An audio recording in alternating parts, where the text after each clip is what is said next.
इन 5 April 2026 morning shift physics के कुछ questions. ये रहा first question, as shown in figure ratio of tension T1 and tension T2। Okay, so इस case में जो आपकी सिस्टम जो एक्सेलरेट करेगा वो डाउनवर्ड डायरेक्शन में करेगा। सपोज एक्सेलरेशन इज ये अपवर्ड में जाएगा T1 से, सो एक्सेलरेशन इसका अपवर्ड होगा ना, तो इसका वेट हो गया 40 और इसका mg करके 40 ये 60 हो गया। ठीक है, सो यहाँ से आपका आ जाएगा ये 60। ठीक है, सो अब आप इक्वेशन लगा दीजिए इसको। सो यहाँ पे ये जो है आपका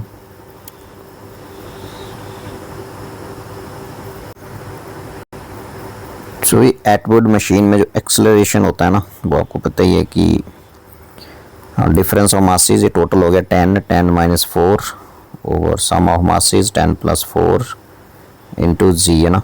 सो ये आ गया आपके पास 6/14 जी, तो ये आ गया आपके पास 3/7 जी। तो एक्सेलरेशन का आपको पता लग गया। आप यहाँ से इक्वेशन बना दीजिए, बिकॉज ये जो फर्स्ट इक्वेशन इसके लिए बनेगा वो क्या बनेगा, उसके लिए बन जाएगा,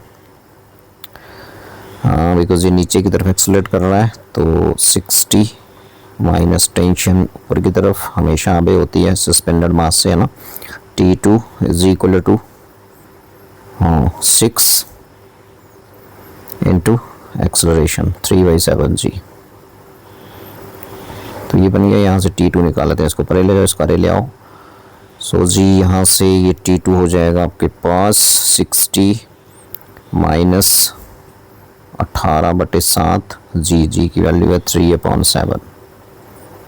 ठीक है जी, तो T2 हो जाएगा 60 माइनस,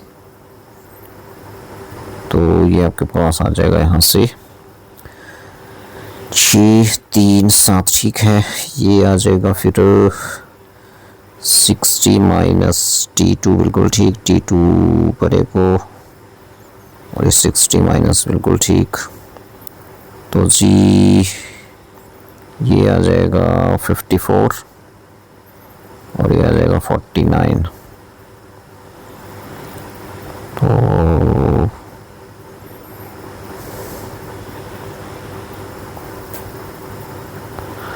ये आ जाएगा आपके पास T2 is equal to 60 into 49 minus 54/49। ठीक है जी, और यदि हम यहाँ टेंशन T1 की बात करें ना, तो टेंशन T1 यहाँ सिस्टम ऊपर की तरफ एक्सेलरेट कर रहा है, तो T1 ज़्यादा है, T1 minus 40 is equal to MA मतलब 4 इंटू जी 4 इंटू A मतलब 3/7 जी। ये इसकी इक्वेशन हो गई। सो जी ये आ गया आपके पास T1 इज इक्वल टू 40 पर की तरफ चला गया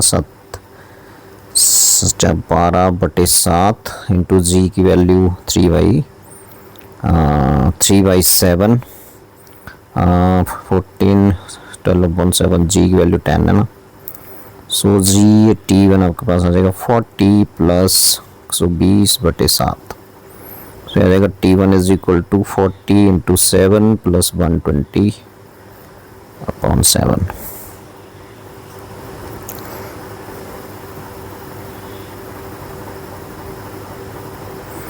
ये यहाँ देखो ना, ये क्या किया हमने 18/7 हो गया ना, तो जी की वैल्यू 10 होनी थी, यहाँ क्या कर दिया ये इंटू 10।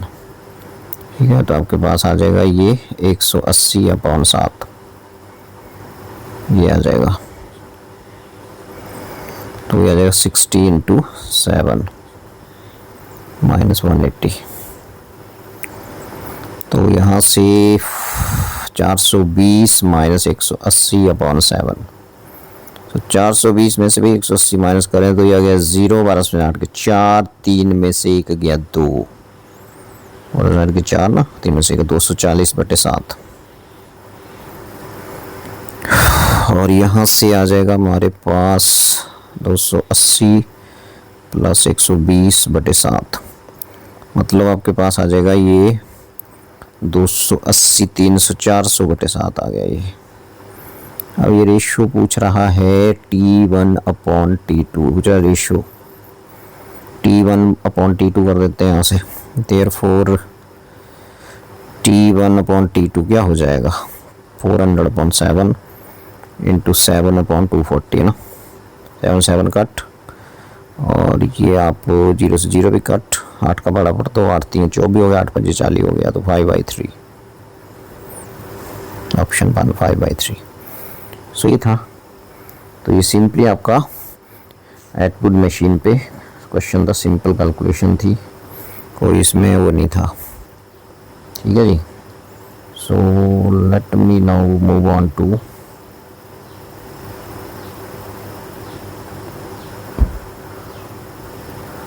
Next question. इसका आंसर आ गया आपका 5/3, ऑप्शन 1, ओके। सो ये है आपका क्वेश्चन नंबर 2। नेक्स्ट क्वेश्चन, सो इसमें ये पहले भी आया, अभी शिफ्ट में, किसी शिफ्ट में आया है पहले भी। सो इसमें देख लेते हैं, for the circuit shown below find the current across A B. तो ये इंटरनल रेजिस्टेंस हैं सेल्स के, 3 सेल्स लगे हैं यहाँ पे ना, तो भाई ये तीनों जो हैं ये आपकी ए बी से कितना करंट गुजर रहा है ये बताना है आपने। तो इसका इक्विवेलेंट फिगर ये हो जाएगा कि एक 15 वोल्ट का सेल, इंटरनल रेजिस्टेंस कितना हो गया, 3 3 3, तीनों 3 3 3 है ना पैरेलल में, तो पैरेलल में क्या होगा R/N, सो R डैश हो गया R/N, R 3 है और 3 ही नंबर में है तो हो गया 1 ओम। तो ये 15 वोल्ट, क्योंकि पैरेलल में भी सेम रहेगा, और ये आ गया 1 ओम, और यहाँ नीचे लगाया टोटल 6 ओम, 6 ओम, तो ये बन गया, this point is A, this is B. तो करंट कितना चलेगा, करंट चलेगा आपका टोटल रेजिस्टेंस हो गया 7, so I is equal to V/R, B हो गया 15, पैरेलल में है, EMF सेम रहेगा, वोल्टेज सेम रहेगी, और ये हो गया 7, 15/6 + 1 7 हो गया टोटल, तो 15/7 एम्पियर, सिंपल ही था। सो आगे देख लेते हैं, ये है क्वेश्चन प्रिज्म पे, और ये क्वेश्चन बोल रहा है कि स्पीड ऑफ लाइट इस प्रिज्म में देखी गई 2 × दिस, तो इसके मटेरियल का रिफ्रैक्टिव इंडेक्स हो जाएगा C/V, ठीक है। C कितना होता है फ्री स्पेस में, 3 × वेलोसिटी ऑफ लाइट, और प्रिज्म में कितनी पाई गई, ये पाई गई, तो आपके पास ये बन गया आपके पास 1.5 है ना, ये तो लग गया पता। सो जी अभी पूछ रहा है कि find the minimum angle of, होगा यहाँ मिनिमम एंगल ऑफ डेविएशन, ठीक है।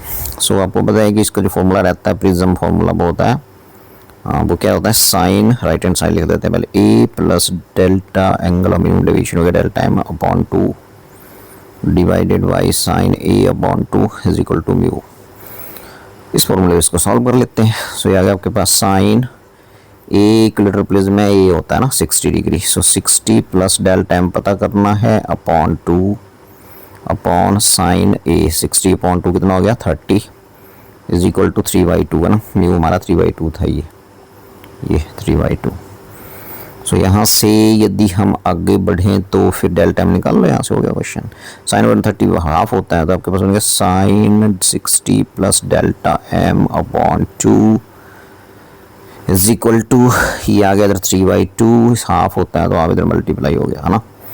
सो यहाँ से साइन 60 + डेल्टा M, यहाँ से इसको भगा देते हैं, /2 हो गया, साइन इनवर्स हो गया पहले तरफ जाके 3/4, तो ये लगा ऑप्शन आने कोई ना कोई, 2 को भगा दो, 60 + delta M is equal to 2 sine inverse 3/4, ठीक है। 60 को भगा दो अब, सो आपके पास आ जाएगा angle of minimum deviation is equal to 2 sine inverse 3/4 - 60 degree है ये, ठीक है। सो ये आएगा आपका ऑप्शन 4, ये वाला। तो ये था, सिंपल ही था, इसमें कोई वो नहीं है ज़्यादा दिक्कत, ठीक है। डायरेक्ट फॉर्मूला बेस्ड क्वेश्चन था प्रिज्म फॉर्मूले पे। तो नेक्स्ट क्वेश्चन देख लेते हैं, the quantity with matching dimensions. अच्छा, तो इसमें बोल रहा है कि आंसर 1 मैच कर जाएगा, तो इसको चेकिंग से कर दो, R/LC अंडर रूट है ना, अब आर का जो डायमेंशनल फार्मूला होता है वो आपको पता ही है कि रेजिस्टेंस होता है वी अपॉन आई। तो वी क्या होता है डब्ल्यू अपॉन क्यू, है ना, आई। अब डब्ल्यू का तुम्हें पता है M L two T minus two आसान, क्यू का हो गया 80, करंट का फीड हो गया, तो ये भरेंगे आप एम्पियर टाइम एम्पियर, ठीक है। अब एल का फॉर्मूला कहाँ से आएगा, कोई एल का फॉर्मूला आपको याद हो तो यहाँ आपका ये फॉर्मूला है Faraday law of induction, magnitude में ले लेते हैं L D I upon D T, यहाँ से आप एल निकाल लो। तो एल क्या हो जाएगा यहाँ से E D T upon D I, और ई क्या होता है potential difference W upon Q, और डी आई क्या होता है एम्पियर, डी टी टी है। तो ये सारा मैंने लिख दिया है ना W upon this ampere time, और डब्ल्यू का तुम्हें पता ही है वो लिखा ऊपर मैंने, टाइम का टाइम होगा तो M L two T minus two भर के into T upon D Q का 80 और फिर ए, ये वाली वैल्यू अपनी यहाँ बढ़नी एल की। और सी की जगह क्या होगा देखो, सी का Q is equal to C V, तो C is equal to Q upon V, तो यहाँ से क्यू का हो गया, या इसको क्यू लिख दो, बी क्या होता है डब्ल्यू अपॉन क्यू, क्यू चला गया ऊपर को, Q square upon W, Q का हो जाएगा A square T square ampere square T square upon M L two T minus two. अब सारी वैल्यूज हमने लिखी है यहाँ, ये वाली वैल्यू एल की जगह लिख दो, ये वाली वैल्यू सी की जगह लिख दो, ये वाली वैल्यू आर की जगह लिख दो, सॉल्व करो, ये आंसर आ जाएगा ऊपर वाला। सो ऑप्शन 1 रहेगा, इसमें चेकिंग से करना है। अब बढ़ते हैं हम आगे। सो आगे जो है ये है क्वेश्चन ग्रेविटेशन का, ठीक है। सो ये बोल रहा है कि 2 points A and B 16 kilometre from the surface of Earth, एक नीचे को है पॉइंट सरफेस से और एक ऊपर को है, तो इस पॉइंट पे एक्सेलरेशन ड्यू टू ग्रेविटी क्या हो जाएगा, हाइट के साथ क्या फॉर्मूला होता है 1 माइनस 2h अपॉन आर, और ये तभी लगेगा फॉर्मूला जब h is very very less than radius of earth, है ना। तो ऐसा ही यहाँ 16 किलोमीटर गए हैं, नीचे को भी 16 गए हैं, तो डेप्थ में भी 16 गए हैं, तो इसका मतलब अर्थ का रेडियस तो बहुत ज़्यादा होता है, या दिस वैल्यू इज़, ये आपकी अर्थ की रेडियस होती है 6400 किलोमीटर, है ना, तो उसकी कंपेरेटिवली 16 किलोमीटर कुछ भी नहीं है, तो ये फॉर्मूला लग जाएगा अप्रॉक्सीमेशन वाला। और इस पॉइंट पे जो होता है वो डेप्थ पे g d is equal to g into 1 minus d upon R, ये फॉर्मूला लगा दो, हो गया, ठीक है। सो रेशियो लेना है फिर इसका, हाँ तो इसको पॉइंट क्या बोला है ए बी, इस पॉइंट को ए बोल दिया है, इसको बी बोल दिया है, ठीक है, ये लिखा है यहाँ पे। सो जी ए अपॉन जी बी मतलब जी एच अपॉन जी टी, है ना। तो जी ये आपका फॉर्मूला बन गया ये वाला 1 minus 2h upon are, 1 minus 2h हो गया 32 अपॉन आर, ठीक है, 16400 किलोमीटर होता है, तो लिख दिया मैंने, ठीक है, into g divided by 1 minus d upon R, फिर आपका 16 upon 6400 into g, g cancel हो गया, तो आपके पास क्या बचा, ये आपके पास बच गया यहाँ से 6400 माइनस 32 अपॉन 6400, है ना, इंटू 6400 अपॉन 6400 माइनस 16, तो कैंसिल हो जाएगा। तो यहाँ से यदि हम 16 कॉमन ले लेते हैं तो ये बन गया 400 माइनस 2, और नीचे बन गया 16 कॉमन लिया हमने, नीचे भी 16 कॉमन ले लो तो ये बन जाएगा 400 माइनस 1, तो ये कट गया, बन गया 398 अपॉन 399, ये ऑप्शन 3, सिंपल कैलकुलेशन। अब ये बोल रहा है कि यंग्स मॉडुलस किसी वायर का बाई है, मटेरियल सेम रखे, जब मटेरियल सेम रख लिया ना तो यंग मॉडुलस मटेरियल के डायमेंशंस पे डिपेंड नहीं करते, किसी भी मटेरियल के लिए फिक्स वैल्यू होती है इसकी, है ना। So it does not depend upon dimensions, है ना, ये मतलब मटेरियल टू मटेरियल चेंज करता है, मटेरियल ही सेम है तो बाई चेंज नहीं होगा, मटेरियल को तुम डायमेंशन भी चेंज कर, रेडियस डबल कर दी, लेंथ को हाफ कर दिया, तो न्यू यंग मॉडुलस को कोई फर्क नहीं पड़ेगा, बिकॉज ये बाई ही रहेगा, ऑप्शन 3, ठीक है, मटेरियल चेंज नहीं हुआ इसलिए। आगे है ये इंडक्टर्स जोड़े हैं इसने, 2 सीरीज़ में हैं और एक पैरेलल में है, तो भैया यहाँ देख लो ये 2 पैरेलल में हो गए, इंडक्टेंस एल है, इसका भी एल है, इसका भी एल है, ठीक है, सेम बोल रहा है, देखो ये लिखा है। Total energy stored in system, पूरे सिस्टम की E1। तो यदि मैं यहाँ से करंट की एंट्री लगा देता हूँ I, तो इस पॉइंट पे I 2 हिस्सों में डिवाइड होगा, तो यहाँ जाएगा I/2 बिकॉज सेम इंडक्टेंस है इनका ना, और फिर यहाँ I निकल आएगा। और पोटेंशियल एनर्जी का फॉर्मूला क्या होता है, तो सिस्टम की टोटल एनर्जी हो जाएगी E1 इज इक्वल टू, बोली है इसने पहले में कितनी आई, हाफ L I स्क्वेयर है ना, I है करंट और इंडक्टेंस L ही है, दूसरे में प्लस हाफ, इन दोनों में सेम ही होगा I half L I square, L तो L ही है लेकिन I के साथ है I/2 का होल स्क्वेयर। तीसरे की बताओ इसकी, ये भी सेम ही होगी जो दूसरे की है। और इसको हम सॉल्व कर लो, E1 देख लेते हैं कितना आता है, तो ये आ गया हाफ L I स्क्वेयर,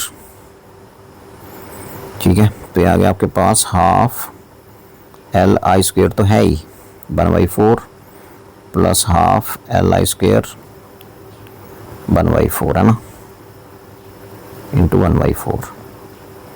तो यदि हम देखें तो यहाँ हाफ L I स्क्वेयर तो कॉमन ही है, अंदर बचा 1 प्लस 1/4 प्लस 1/4, तो ये बन गया हाफ L I स्क्वेयर, तो ये बन गया आपके पास 3/2, ठीक है।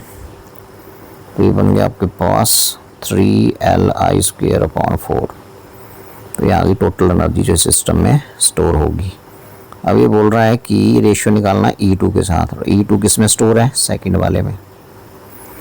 तो सेकंड वाले की तो लिखी तो है ये वाली, तो E2 कितना है, हाफ L I अपॉन 2 का होल स्क्वेयर, मतलब E2 है आपके पास हाफ, तो इसको लिख सकते हो आप L I स्क्वेयर बटे 2 का स्क्वेयर 4, 4 दूनी 8, देयरफॉर E1 अपॉन E2 ले लो। तो E1 की वैल्यू है 3L I square upon 4 into 8 बटा हो जाएगा ना L I स्क्वेयर, ठीक है जी। L I स्क्वेयर से L I स्क्वेयर कैंसिल, और 4 दूनी भी 8 हो गया, तो 6 आंसर आ गया ऑप्शन 1, 6:1 आ जाएगा, 6 आसानी था। तो इसको देख लेते हैं, तो ये बोल रहा है भाई breaking stress of both wire, एक वायर ये है दूसरी ये है, 1 2 नंबर दिया है, ब्रेकिंग स्ट्रेस इतना है, एरिया ऑफ क्रॉस सेक्शन दोनों का इतना है, सेम है। तो मैक्सिमम वैल्यू ऑफ M बताइए इस मास की such that no wire breaks, कोई वायर टूटे ना, G की वैल्यू लेनी है 10। सो ये जो मैक्सिमम वैल्यू है टेंशन की वो निकालनी पड़ेगी पहले।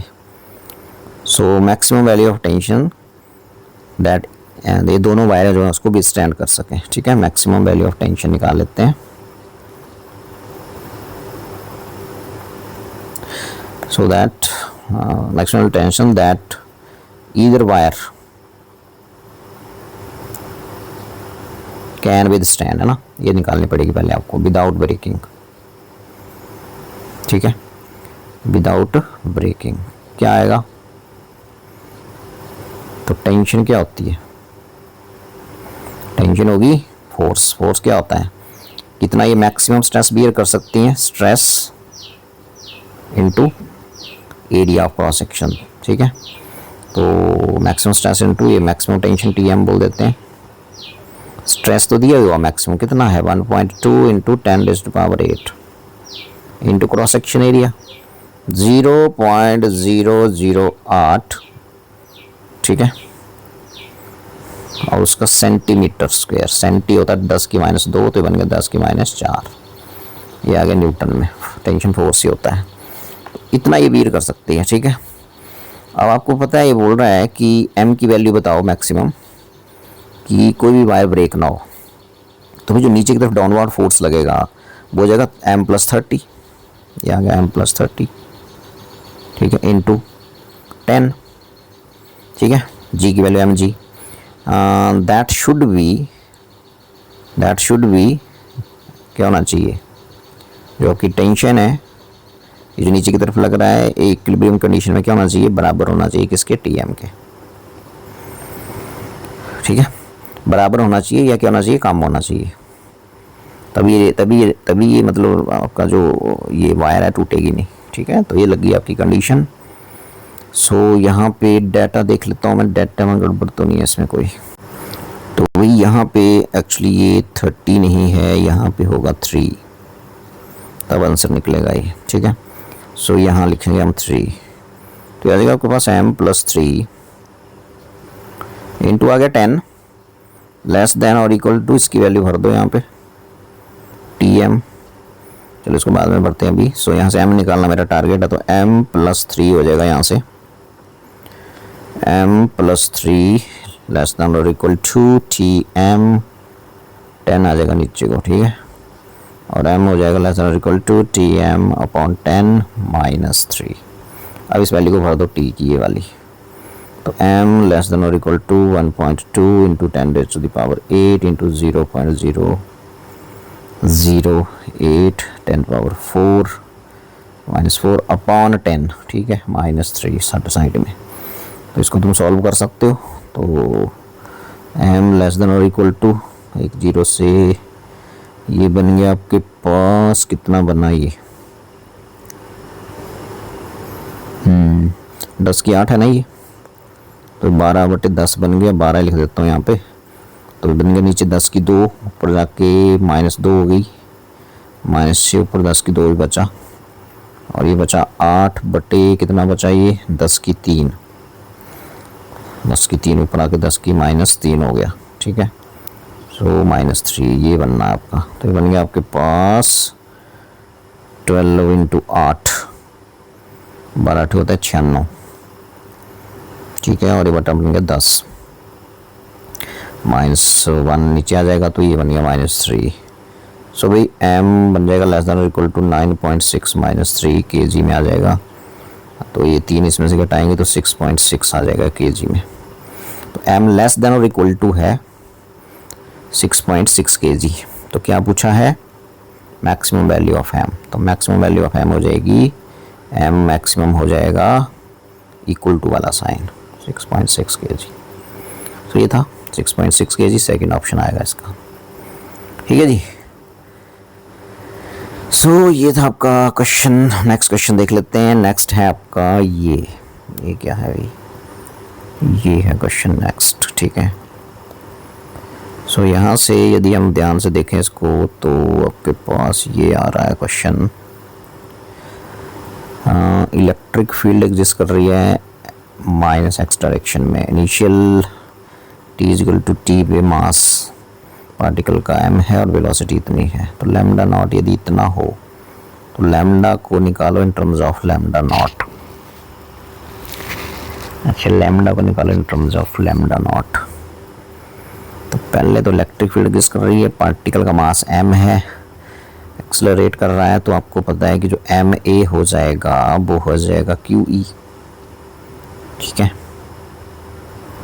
चार्ज पार्टिकल का चार्ज q है, और ma हो जाएगा, यहाँ से e की वैल्यू निकाल दो, यहाँ से e की वैल्यू पुट कर दो, हो जाएगा माइनस ई नॉट, ये है वैल्यू आई कैप। ठीक है, सो यहाँ से एक्सेलरेशन आ जाएगा आपका minus Q not Q e not I cap upon क्या हो जाएगा m, बिल्कुल सिंपल। ठीक है, अब t इक्वल टू 0 पे इनिशियल वेलोसिटी इक्वल टू 0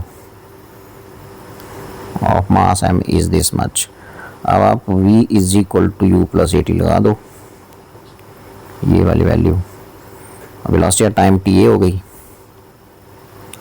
ठीक है, और इनिशियल ये हो गई, ये आपको दी हुई है, तो आ गया v इज इक्वल टू, ये दी हुई है 4v नॉट आई प्लस ए की वैल्यू यहाँ पुट कर दो, ये वाली, सो आ जाएगा minus Q e not I cap upon क्या भाई m।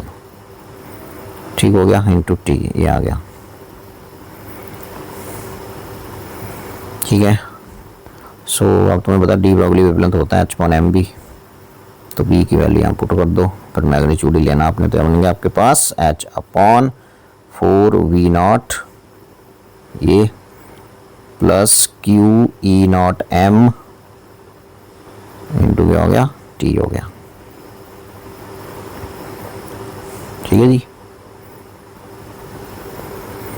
अब ये लैम्डा नॉट दिया हुआ है t इक्वल टू 0 पे, तो यहाँ से v not m v not निकाल सकते हो तुम, या यहाँ से वी नॉट निकाल लो, यहाँ पुट कर दो, तो बन जाएगा आपके पास V naught. So lambda is equal to, lambda is the wavelength है time T, okay, H upon 4, V naught की वैल्यू क्या होगी यहाँ से, एच अपॉन, यहाँ से वी नॉट हो जाएगा, इसको एक्सचेंज कर दो तो वी नॉट हो जाएगा h upon 4 m lambda not, h upon 4 m lambda not. तो आपके पास आगे ये बच गया q e not t upon m. ठीक है जी, रीअरेंज कर लो तो आपके पास आ जाएगा H lambda naught, lambda naught, okay. So यहाँ से ये माइनस है ना, माइनस है यहाँ पे, ये माइनस है देखो। सो यहाँ से आपका इसको रीअरेंज करके 4 से 4 कट गया। सो एम लेमडा नॉट, और यहाँ भी है ई नॉट, ठीक है, एम वी, वी की वैल्यू पुट करी थी ना, तो वी की वैल्यू पुट करी थी, लेकिन एम से मल्टीप्लाई भी करना था उसको, तो एम होगा यहाँ भी है ना, तो एम से एम ये कैंसिल हो गया, तो आपके पास क्या बचा यहाँ पे,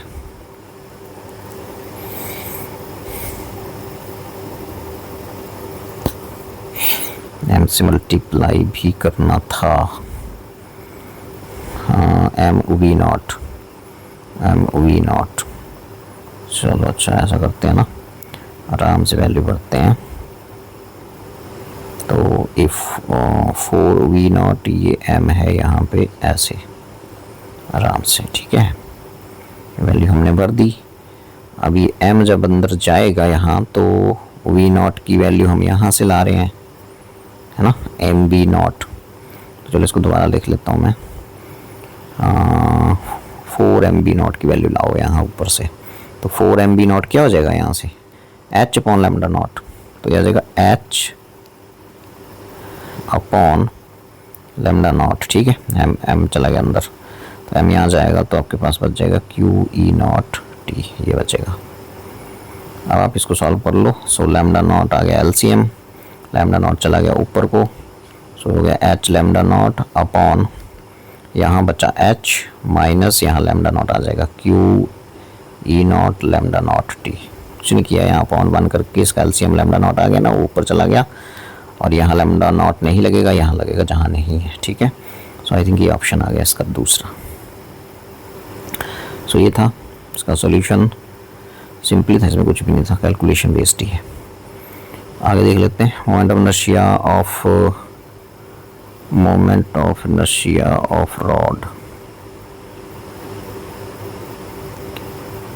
हाँ, about an axis passing through a point at distance L by 4 from the center perpendicular to rod, inform rod है मास m, तो ये आपके पास रॉड है, तो भी इसकी लेंथ L है, ठीक है।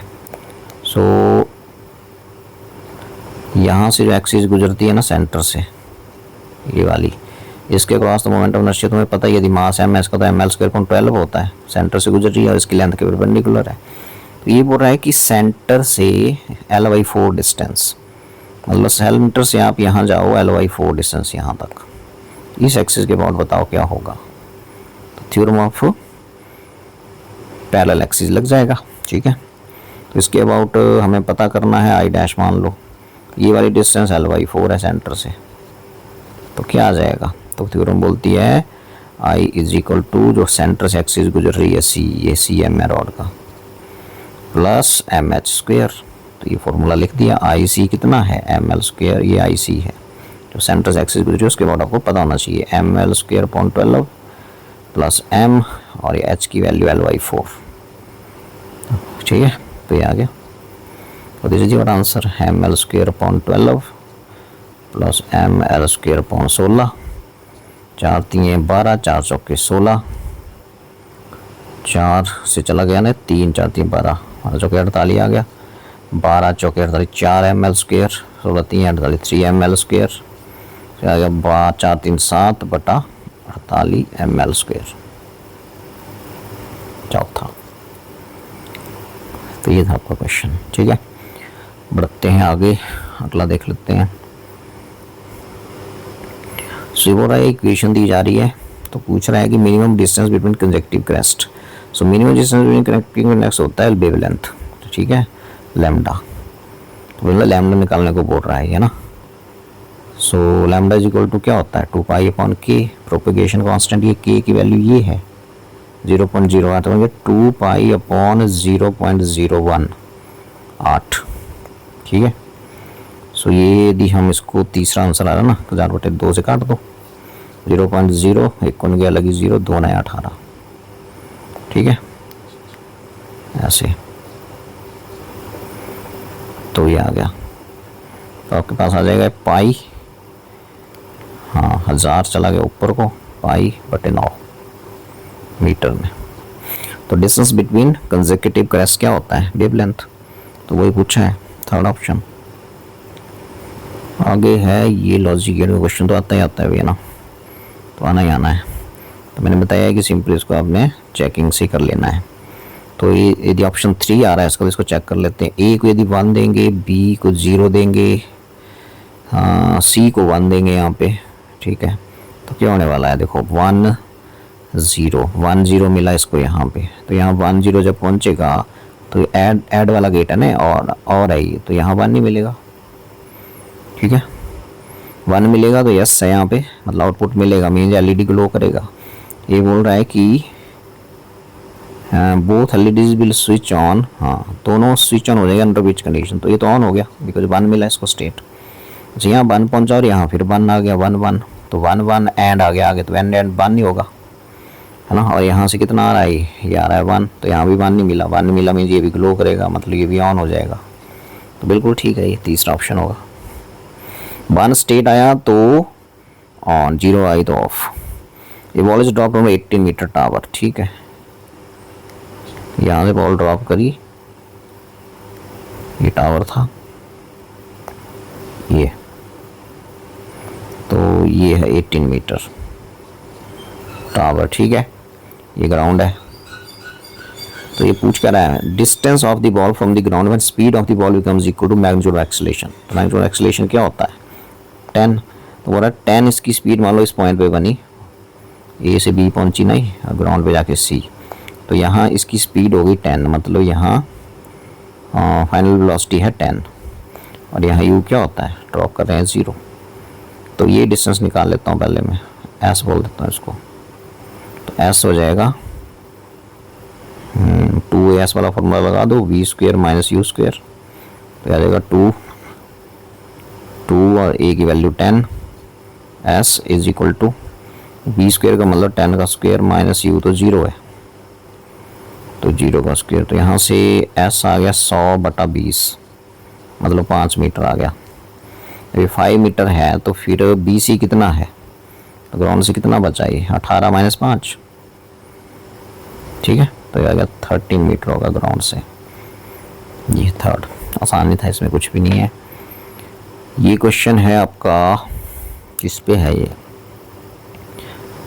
ये है मॉडुलस ऑफ रिजिडिटी पे। तो मॉडुलस ऑफ रिजिडिटी में आपको पता है कि यहाँ पे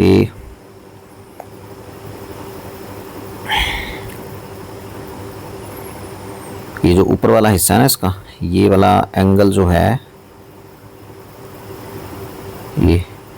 ये वाला एंगल, ये थीटा, तो इस ट्रायंगल का नाम रख देता हूँ ABC। सो इसमें tan थीटा कितना हो जाएगा परपेंडिकुलर अपॉन बेस, है ना, तो ये हो जाएगा x अपॉन ये वाला AB,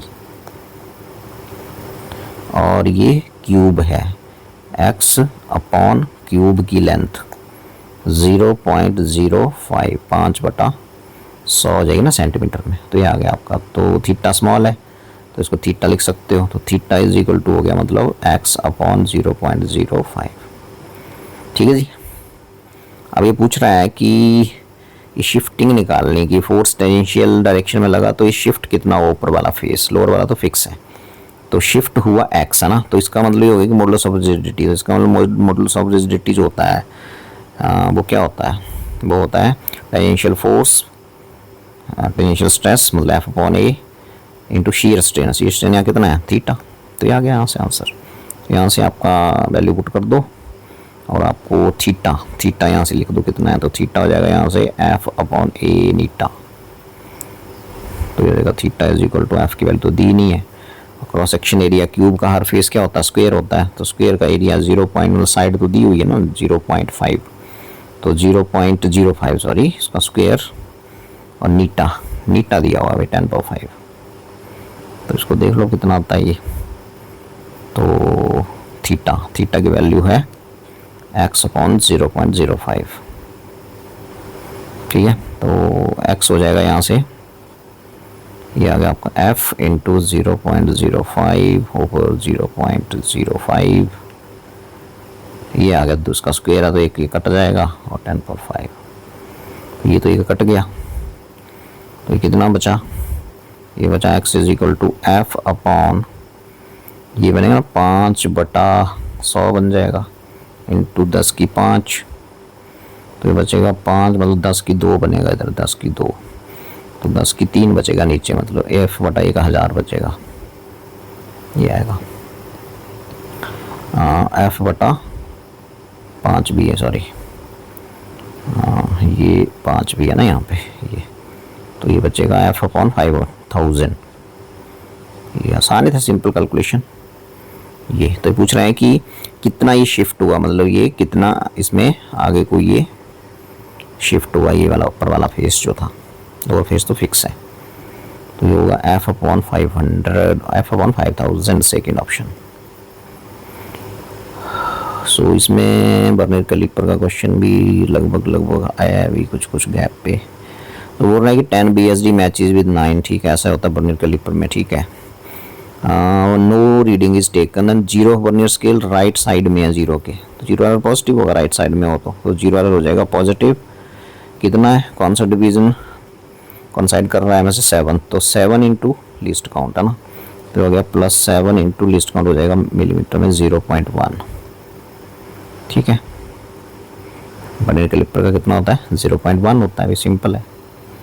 तो mm तो पॉजिटिव एरर है, तो ये आपके पास आ जाएगा 0.7 मिलीमीटर, और 0 एरर क्या है पॉजिटिव है, और वैल्यू ये है, मतलब 4th ऑप्शन, ठीक है। तो इसमें जो लीस्ट काउंट कैसे निकालते हैं, लीस्ट काउंट होता है 1 MSD माइनस क्या होता है 1 VSD, तो यहाँ हो गया 1 MSD और 1 VSD की वैल्यू यहाँ से निकाल लो, ये जो लिखी हुई है 10 VSD यदि 9 के बराबर है तो 1 VSD हो जाएगा 9/10 MSD, तो इसको लिख दो 9/10 MSD, ठीक है। तो यहाँ से MSD कॉमन आ जाएगा 1 - 9/10 MSD, तो आ गया 1/10 और 1 MSD की वैल्यू 1 mm है, तो आ गया 0.1 mm, वही मैंने यहाँ पुट किया ऊपर। आगे देख लेते हैं क्वेश्चन नंबर नेक्स्ट। हाँ जी क्या बोल रहा है,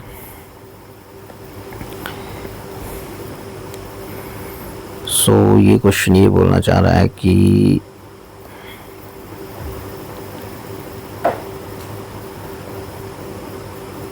इस सर्किट है कौन सा, ये CRC सर्किट है ना। एंगुलर फ्रीक्वेंसी को यदि ओमेगा नॉट से कितना कर दिया जाए, ओमेगा नॉट 0.8 कर दिया तो करंट हो जाता है पीक वैल्यू का 0.4, तो इसकी वैल्यू निकालनी है। तो RC सर्किट में जो करंट की पीक वैल्यू होती है वो क्या होती है,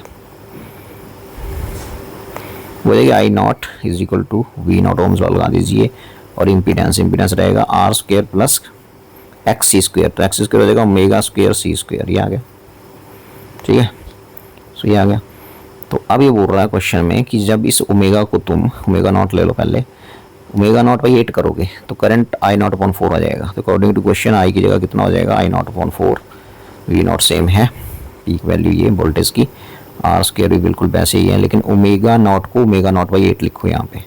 सो ओमेगा नॉट का स्क्वायर 8 का स्क्वायर हो गया 64, तो ये लिख दिया मैंने ऊपर, और आगे C² है, ठीक है, और उसका है स्क्वायर रूट, ये इसको 1 लगा दो, इसको 2 लगा दो इक्वेशंस। सो भी अब इनको डिवाइड कर दो, यहाँ I0/1 मान लो, तो डिवाइड जब करूँगा मैं, लो जी डिवाइड कर दिया, ठीक है। तो I0 और I0 तो कैंसिल हो गई है और ये गए, ठीक है। 4 चला गया ऊपर को, सो 4 ही बचा यहाँ, 4/1 बचा, यहाँ ये वी नॉट भी कैंसिल हो गया और ये चला गया ऊपर को। क्या है ये r² प्लस 64/ओमेगा0² c² अंडर रूट के साथ है ये ऐसे। और नीचे कौन बचा, नीचे बचा ये वाला, ये है आपका under root r² plus 1/ओमेगा0² c²।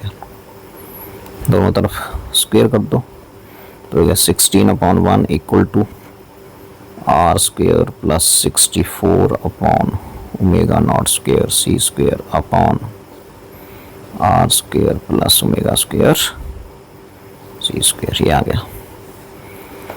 ठीक है, किसकी वैल्यू पूछ रहा है, 1/ओमेगा की 1/ओमेगा की वैल्यू, 1/ओमेगा की वैल्यू। अच्छा, कैलकुलेशन होती है भाई इसमें। ये आ गया यहाँ से 16, ये क्रॉस मल्टीप्लाई कर दो तो जी ये बन गया 16। अच्छा, r² प्लस 16/ओमेगा0² c², ये मैंने क्रॉस मल्टीप्लाई कर दिया। ठीक है, और इक्वल टू r² प्लस 64/ओमेगा0² c²। ठीक है, ये आ गया। तो जी यहाँ से इसको आप, ये 64 है, ये 16 है, इसको इधर ले आओ, इसको परे ले जाओ तो इधर बचा के 15r² इज इक्वल टू 1/ओमेगा² c² कॉमन आ जाएगा। परली तरफ 64 है, यहाँ से 16 पर हो गया, ये आ गया। तो मुझे लग रहा है ये 15r² जो है वो आ जाएगा आपके पास 1/16 में से 48 बचा, ये तो ये गया 48/ओमेगा² c²। तो ये पूछ रहा है 15 को नीचे ले आओ तो यहाँ से हो गया ये ओमेगा0² c² r² is equal to 48 कितना हो गया 48/15। ठीक है जी, तो ये 1 की पूछ रहा है शायद, है ना, 1/ओमेगा0 चलो रेसिप्रोकल कर लेंगे फिर। तो ओमेगा0 हो गया यहाँ से अंडर रूट 48/15, और फिर यहाँ से पूछ रहा है 1/ओमेगा0 तो उल्टा कर दो 15/48 का रूट। कैलकुलेशन 15/48 का रूट 5/16। ठीक है, 3 का पारा पढ़ दो तो 3 और 16 3 48, तो 5/√16 5/√16 फर्स्ट ऑप्शन ये आ गया। तो ये था, कैलकुलेटिव था थोड़ा। आगे चलते हैं और बोर्ड मॉडल के क्वेश्चन भी लगभग आते ही हैं। देख लेते हैं क्या बोल रहा है। इलेक्ट्रॉन रिवॉल्व कर रहा है 4th ऑर्बिट में, वेवलेंथ ऑफ इंसिडेंट रेडिएशन की कितनी वेवलेंथ होगी वो 16 में जंप करना है। तो भी इसमें तो सिंपल है कि 1/λ is equal to Rydberg constant 1/n1², ये वाला फॉर्मूला लगा दो। तो इसमें तो सिंपल है कि चौथे से किस में जाना है 16th में ना, चौथे से जाना है 16th में। तो n1 हो गया 4, लोअर ऑर्बिट 4 का स्क्वायर माइनस 16 का स्क्वायर, बस इसको सॉल्व कर लो तो हो गया r 1/16 माइनस 1/256। ठीक है जी, तो 1/λ इज इक्वल टू r, ये कितना आया 16 256 होते हैं ना, तो ये आ गया यहाँ से 256 ही आ गया ये, और ये आ गया यहाँ से 16 माइनस 1, तो ये आ गया 15/256। तो लैम्डा कितना आ गया, हाँ लैम्डा आ गया 256/15 इंटू 1/r। ठीक है, और 1/r की जो वैल्यू होती है वो 9-10 एंगस्ट्रॉम होती है लगभग, तो लगभग हो जाएगा 256/15 और ये हो जाएगा 9-10 एंगस्ट्रॉम ये। ठीक है, तो ये पूछ कर रहा है, ये पूछ रहा है कि हाँ तो वेवलेंथ तो पूछ रहा है, तो यदि यहाँ आपसे वेवलेंथ निकालेंगे ना तो इसको मल्टीप्लाई करिए और ये देखिए तो आपके पास ये आ जाएगा 15,560 ये आ जाएगा लगभग एंगस्ट्रॉम में। और ये नैनोमीटर में चाहिए तो एक कम कर दो तो 1556 आ गया ये नैनोमीटर में। बाकी हमें ज़रूरत नहीं पड़ी इस डाटा की, बिकॉज हमने डायरेक्ट ये एंगस्ट्रॉम में याद रख लिया, तो एंगस्ट्रॉम में हम ऐसे कर लेंगे इसको नैनोमीटर में, फिर ये कम कर देना है आपने, तो ऑप्शन 1 आ जाएगा। 4 से 16 में जाना है, 16 से 256 हो गया, ठीक है। 216 से 256, 16 एकम 16, ठीक है, ये आ गया। 256 माइनस 256 आ गया एलसीएम, तो 16 माइनस 1, ठीक है, 15, तो ये आ जाएगा बिल्कुल ठीक है, ये आना चाहिए, ठीक है। सो आगे देख लेते हैं वाईडीएससी सेटअप में यदि फ्रिंज विड्थ इतनी है, यदि फ्रिंज विड्थ इतनी है ना, तो if B submerge the setup in liquid refractive index इतना, then find in fringe width जो होती है वो lambda D upon small D होती है। इसमें सिंपल लॉजिक है कि बी डायरेक्टली टू लैम्डा है, लेकिन जब उसको लिक्विड में डाल दिया तो लैम्डा चेंज हो जाएगा, मतलब लैम्डा अपॉन म्यू हो जाएगा फ्रिंज विड्थ, ठीक है। अब ये आपको दी हुई थी 2.4 माइक्रोमीटर, ठीक है। तो ये बीटा डैश अपॉन बीटा क्या हो जाएगा यहाँ से, lambda upon mu upon lambda, तो ये आ जाएगा, तो ये आ जाएगा 1 अपॉन म्यू। तो बीटा डैश क्या हो जाएगा, beta into beta upon mu, मतलब बीटा कितना है 2.4, जब एयर में था, अपॉन म्यू 1.2, तो माइक्रोमीटर कैंसिल हो जाएगा, तो ये आ जाएगा 2। म्यू फ्रिंज विड्थ जो होगी बीटा डैश हो जाएगी 2 माइक्रोमीटर, क्योंकि ऊपर माइक्रोमीटर में था ना, म्यू का तो कोई यूनिट होता ही नहीं है, 2 माइक्रोमीटर आंसर होगा इसका 2, ठीक है। तो ये है का क्वेश्चन की particle is moving and region having magnetic field is acceleration is this much, find the value of x. Magnetic field में जब एंटर हो गया ना पार्टिकल, तो फिर जो फोर्स लगता है वो F इक्वल टू एम में, that is q v cross B, ये हो गया, ये होता है ना फॉर्मूला। अब हमें बताइए जो एक्सेलरेशन वेक्टर है ना, ये फोर्स की जो डायरेक्शन होगी इन दोनों के प्लेन के परपेंडिकुलर होगी, तो एक्सेलरेशन की भी वही होगी, तो मतलब एक्सेलरेशन जो है वो परपेंडिकुलर होगी बी के और वी के भी। तो एक्सेलरेशन जब दो वेक्टर आपस में परपेंडिकुलर होते हैं तो उनका डॉट प्रोडक्ट क्या होता है, 0 होता है। तो डॉट प्रोडक्ट इनका 0 कर दो, तो इसका डॉट प्रोडक्ट 0 कर दो, बिकॉज ये जो है आपका ये क्या दिया हुआ है मैग्नेटिक फील्ड, यहाँ लिखो, और इसका डॉट होता है 3 × 4, तो ये तो क्या होता है फॉर्मूला, बी एक्स ए एक्स प्लस बी वाई ए वाई, तो जेड की तो यहाँ बात नहीं हो रही, इक्वल टू 0। तो एक्स बी एक्स मीन्स ये 3, ए एक्स मीन्स ये 4, b y means 2, a y means -x/2 is equal to 0। तो आगे 12 minus x is equal to 0, so x is equal to 12। तो ये आगे वैल्यू, बिल्कुल आसान क्वेश्चन। अब चलते हैं क्वेश्चन लास्ट। तो ये है ऑप्टिक्स से क्वेश्चन, और ये भी ऐसे बना दिया इसने क्वेश्चन, सेम मैग्नीफिकेशन है, सेम मैग्नीफिकेशन दे रही है, and in which objective lenses are same. ये है ऑब्जेक्टिव आपका, ये ऑब्जेक्टिव है, ये भी ऑब्जेक्टिव है, ठीक है, और ये आई लेंस है इधर जो है, and eyepiece 2 is exactly half the eyepiece 1, मतलब इसको बीच में से काट दिया है तो आई पीस यहाँ थोड़ा डिफरेंट है, तो इसकी जो फोकल लेंथ है वो निकालनी पड़ेगी पहले, ठीक है। तो इसकी फोकल लेंथ में f1 डैश बोल देता हूँ, f1 बोल लिया ना। तो यदि मैं f2, तो f2 सेम है इसकी, तो भाई इसकी पहले f1 क्या होगी, तो लेंस मेकर लगा देते हैं, 1/f1 is equal to mu -1 into 1/r, r दोनों का सेम है बिकॉज क्यू कन्वेक्स लिखा है, -1/r, कुछ आपको पता है इसका घेरा लेफ्ट साइड को आएगा ना ऐसे, तो ये दूसरे वाले की नेगेटिव होगी, तो कितनी बन गई ये +2/r हो गया अंदर ये, तो 1/f1 इज इक्वल टू हो गया म्यू -1, और आगे आ गया 1/r plus 1/r means 2/r, ठीक है। तो f1 क्या हो जाएगा, यहाँ से उल्ट कर दो, तो हो जाएगा r/2 इंटू म्यू -1।